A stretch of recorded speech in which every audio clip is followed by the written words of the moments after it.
Hello friends. आज हम CBSE के एनसीईआरटी बुक से क्लास 12th की बुक से हम मैट्रिक्स पढ़ने जा रहे हैं, जो बहुत ही ज़्यादा आसान चैप्टर है। तो चलिए पढ़ते हैं। तो मैट्रिसेस पढ़ने के लिए पहले हमें कुछ बातों का ध्यान देना ज़रूरी है।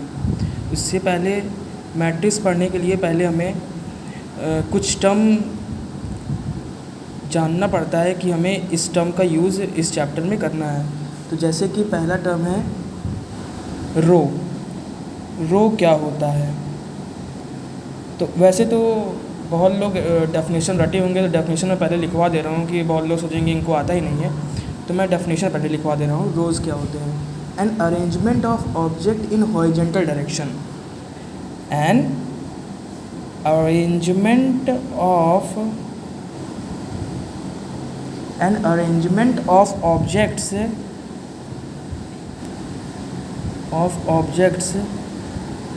in horizontal direction in horizontal direction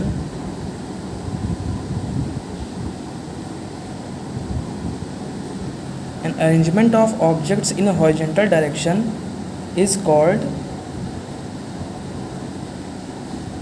रो। जैसे एग्जांपल में आप देख लीजिए, जैसे कोई ऑब्जेक्ट आपने लिया, जैसे कोई भी नंबर लिया आपने A B C D, तो इसको एक हॉरिजॉन्टल डायरेक्शन में अरेंज किया गया है, दैट इज़ कॉल्ड रो। इसी को रो कहते हैं। जैसे आपने और ले लिया A B C D E F G H I, आप चाहे जो लो, इसे रो ही कहा जाता है। उसके बाद आता है कॉलम। तो कॉलम भी देख लिया जाए।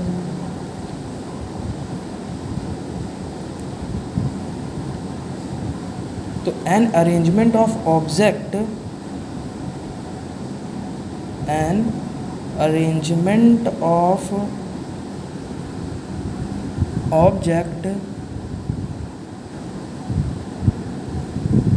इन वर्टिकल डायरेक्शन।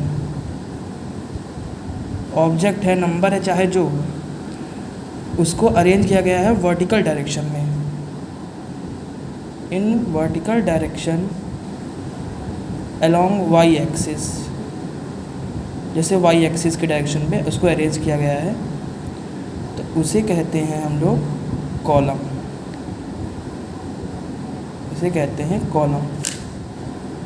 एग्ज़ाम्पल के लिए आप देख सकते हैं, जैसे A B C, तो ये क्या है? ये है कॉलम। ये है कॉलम। और भी ज़्यादा एग्जांपल लेना तो ले लीजिए, जैसे A B C D E F G H I, ये कॉलम फर्स्ट, ये कॉलम सेकंड, ये कॉलम थर्ड। तो ये दो टर्म इम्पॉर्टेंट थे मैट्रिसेस में चैप्टर स्टार्ट करने से पहले, जो आपको हमने बता दिया। अब जानते हैं मैट्रिक्स को कैसे रिप्रेजेंटेशन किया जाता है मैट्रिक्स का। तो मैट्रिक्स का रिप्रेजेंटेशन भी बता दिया जाए। तो representation of matrices. Representation of matrices. तो रिप्रेजेंटेशन में तो पहले हम बताते हैं एनसीईआरटी में कैसे रिप्रेजेंटेशन किया है। एनसीईआरटी का रिप्रेजेंटेशन है इस तरह। एनसीईआरटी में हम इस तरह से रिप्रेजेंटेशन करते हैं, लेकिन और भी सारी बुक हैं, जैसे कि आर डी शर्मा में आपको कुछ इस तरह दिखेगा। और भी कॉम्पिटिटिव बुक्स हैं, उसमें आपको मैट्रिक्स इस तरह दिखेगा। तो आप परेशान ना होइए, ये सब मैट्रिक्स के ही फॉर्म में आते हैं। तो उसके बाद अब हम मैट्रिक्स की डेफिनेशन ही बता दिया जाए। तो what is matrix? What is matrices. Matrix होता क्या है।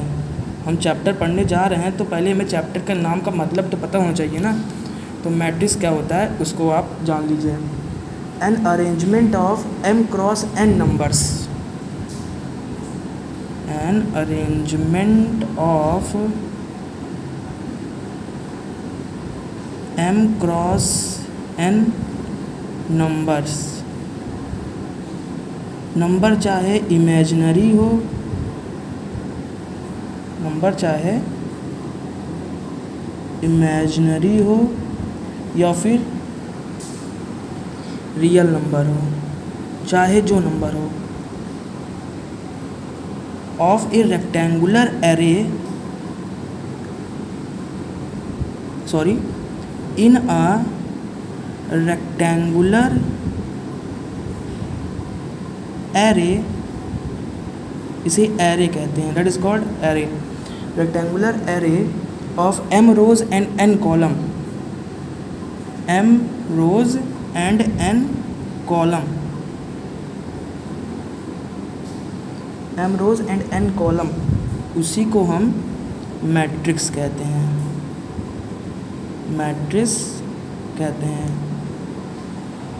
इसी को हम मैट्रिक्स कहते हैं।